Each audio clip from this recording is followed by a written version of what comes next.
अगर वह सब कुछ ठीक है तो आप वोट डालने से मना करने के बारे में मत सोचिए, आप वोट अपने वोट का प्रयोग करिए।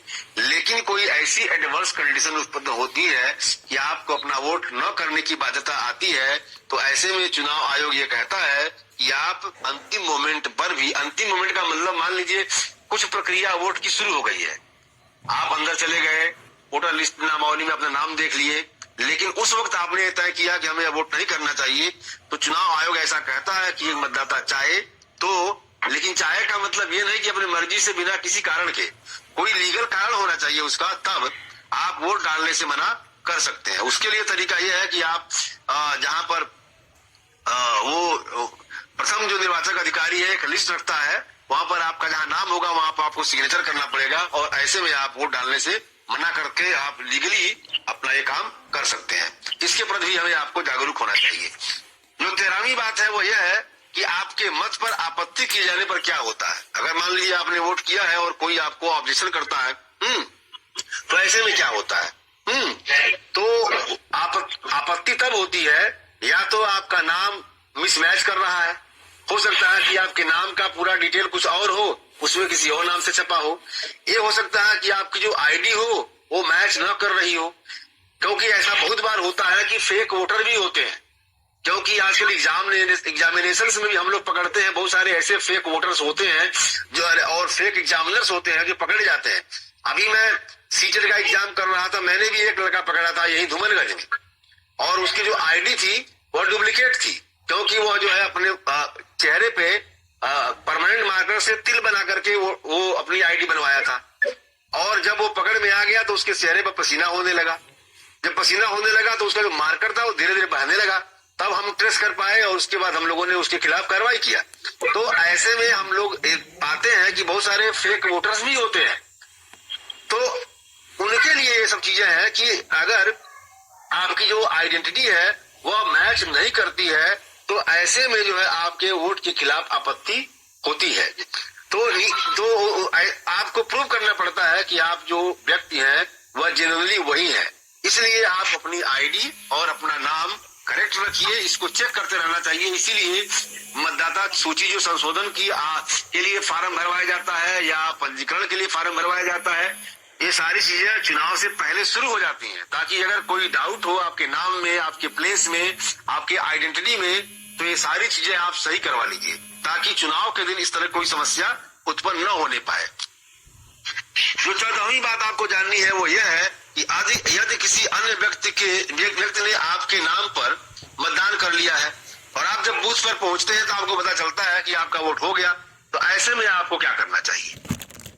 ऐसे में सबसे पहले आपको ये कहना चाहिए कि जो पीठासीन अधिकारी है उसको आप सूचित करिए, और जब भी आप सूचित करिए तो मौखिक रूप से न करिए बल्कि लिखित रूप से करिए। आप एड्रेस करिए पीठासीन अधिकारी, और उसके बाद अपनी बात कहिए कि मैं निर्वाचन संख्या ये, बूथ संख्या ये का मतदाता हूँ, मेरा मतदाता नियमावली सूची में इस क्रमांक पर ये नाम दर्ज है, और मैं जब वोट डालने आया तो मेरा मत यहाँ पड़ चुका था, और मैंने अभी तक मूल रूप से व्यक्ति होते हुए भी वोट मैंने नहीं किया, मेरा वोट डलवाया जाए। तो इस तरीके से आप पीठासीन अधिकारी को आप लिखित कंप्लेंट करके अपनी बात कह सकते हैं। और वह जो है अगर जो पीठासीन अधिकारी है वह आपको एक टेंडर वोट करवाता है, जिसका नाम है टेंडर वोट, और हिंदी में इसको बोलते हैं प्रदत्त मत, वह डालने की अनुमति देता है। इसके लिए आपको निर्वाचन रजिस्ट्रीकरण नियमावली नियम 49 के तहत आपको उस पर एक हस्ताक्षर करने होते हैं, और पीठासीन अधिकारी उस पर जो है निवेदित मत पत्र लिख करके सिग्नेचर करा लेता है और आपका वोट हो जाता है।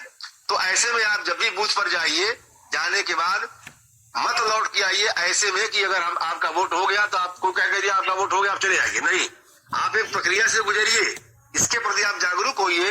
अगर आपने मौलिक रूप से वोट नहीं डाला है और कोई फेक आपका वोट डाला हुआ है, तो आप जनरली अपने वोट का प्रयोग करिए और इस प्रक्रिया से गुजरते हुए उस वोट का इस्तेमाल करिए, क्योंकि चुनाव आयोग और संविधान आपको ये अधिकार जब दिया हुआ है, आप उसका इस्तेमाल करना सीखिए और उसको करिए।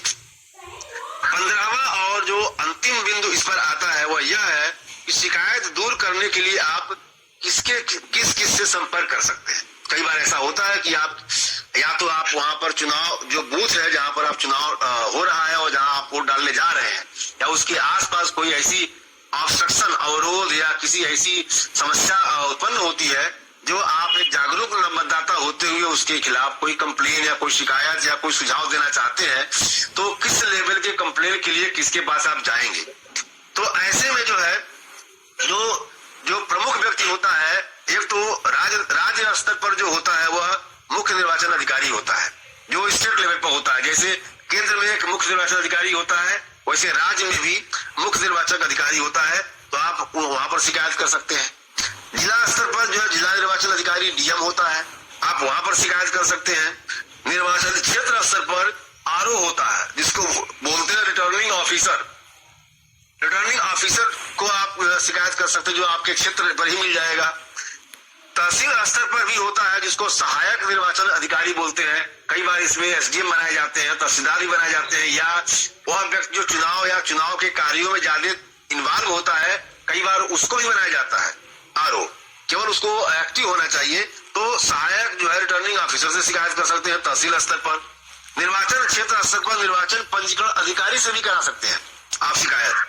पंजीकरण अधिकारी जो वोट जो बीएलओ के ऊपर होता है। मतदान केंद्र पर जो है आप पीठासीन अधिकारी से कर सकते हैं। जब आप मतदान डालने गए वहां पर पीठासीन अधिकारी जो है नियुक्त करके जाता है शासन की तरफ से और जिला स्तर से, तो आप उसके स्तर पर भी शिकायत कर सकते हैं। और मतदान केंद्रों के एक समूह के लिए जो जोनल अधिकारी होता है, आप उससे भी शिकायत कर सकते हैं। जैसे जो सेक्टर मजिस्ट्रेट होते हैं, उन सेक्टर मजिस्ट्रेट के ऊपर एक जोनल मजिस्ट्रेट होता है, तो वहां भी आप शिकायत कर सकते हैं। और अगर सिविल सेवा के वरिष्ठ अधिकारी से भी शिकायत कर सकते हैं। कई बार चुनाव आयोग जो है उस क्षेत्र में प्रेक्षक यानी ऑब्जर्वर नियुक्त करता है। मैं शुरू में आपको बताया था कि मैं आगरा मंडल का ऑब्जर्वर रह चुका हूं, तो ऑब्जर्वर के स्तर पर भी आप शिकायत कर सकते हैं।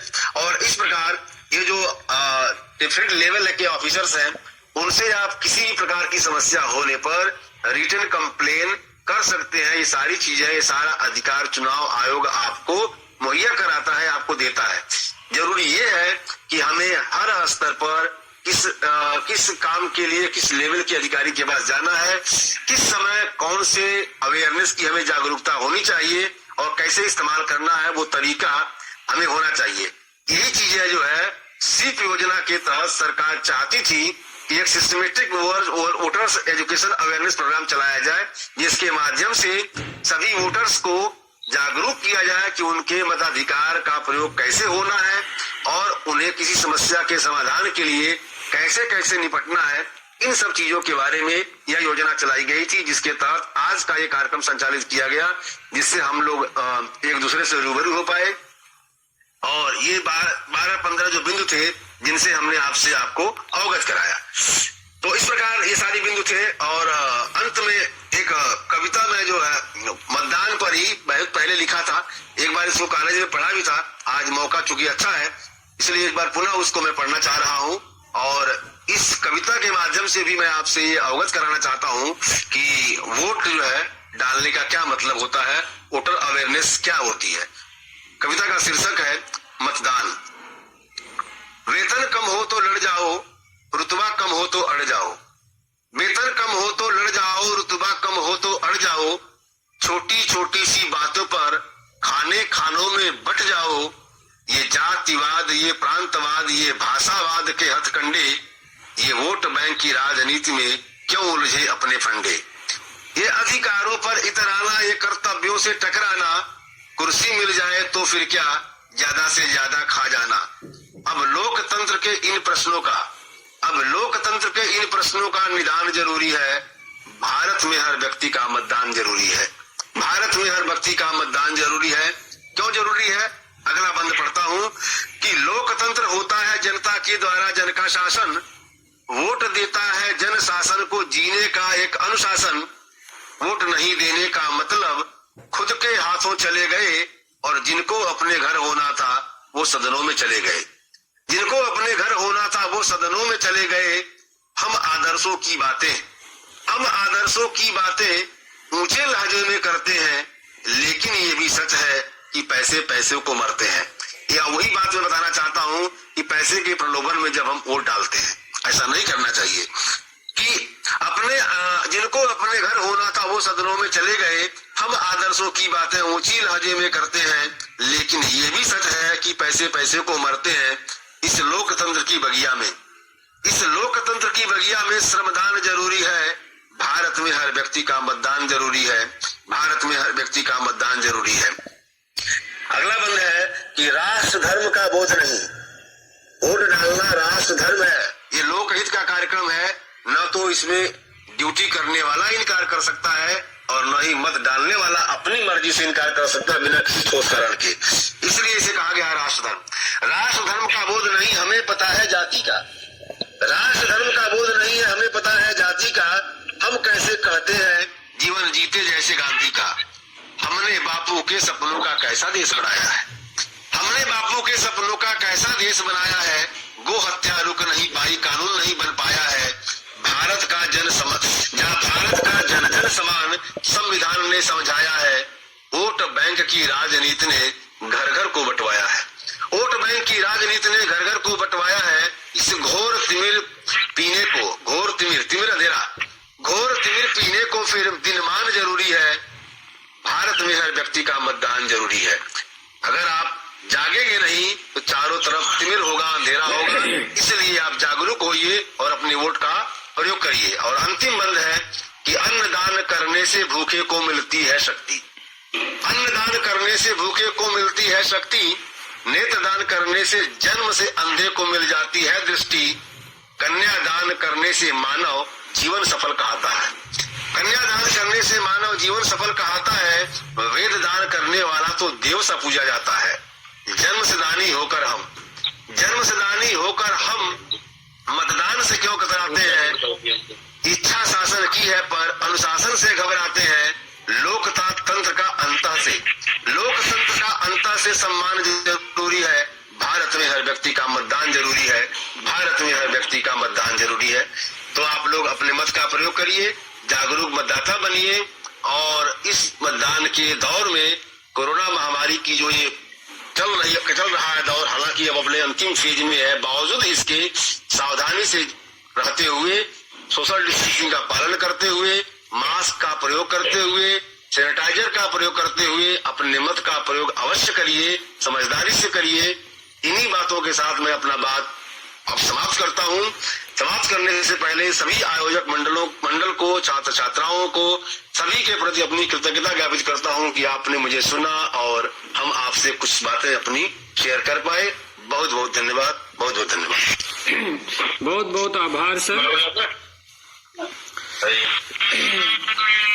आदरणीय जो है प्रिंसिपल मैम के जो है आदेशों के तहत ये आज जो है एनएसएस का वर्चुअल वेबिनार एक आयोजित किया गया है।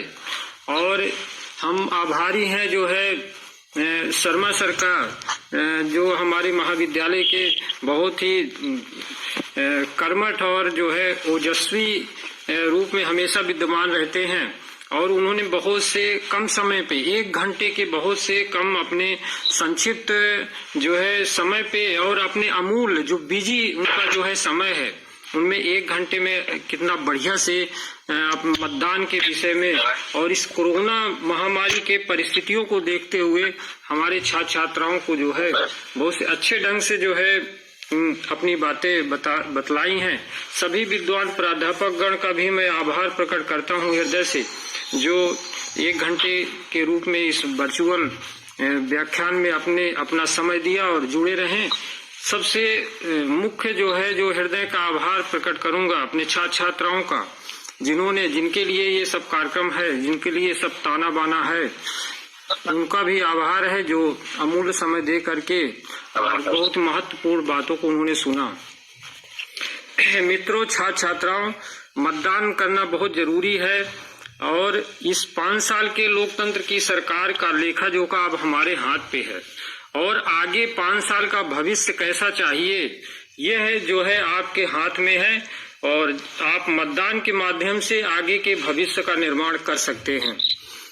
हम नहीं चाहते कि आप कितना भी काम करें, लेकिन एक परिवार में अगर एक 5 सदस्य भी हैं और हमारे एनएसएस के जो 50 बच्चे हैं और 5 सदस्य जो परिवार में है अगर उनका ही सेवा या मदद कर दें तो 250 मतदान बड़े जो है आसानी से पड़ जाएगा।